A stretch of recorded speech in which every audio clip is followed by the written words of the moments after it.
When I was in high school, I had a really good friend who lived next door to a house that was always up for sale. People would move out in the middle of the night without a word, and it hadn't had the same owner for more than 6 months straight for a couple of years. One night we were really bored, and he suggested we go explore the house next door since it had sat empty for a while. The house itself is really unremarkable.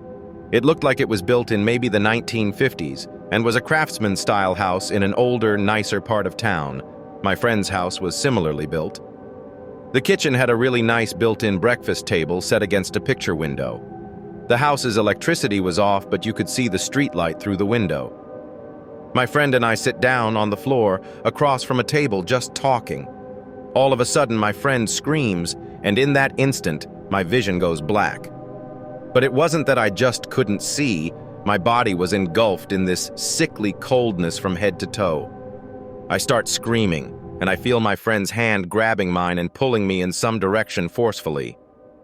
My vision slowly comes back, and I started to warm up when I realized that we're outside under the streetlight. It was December, and should have been much warmer inside of that house. Finally, I look at my friend, and he looks scared. I'm really confused and kind of panicked myself, and finally ask him what happened.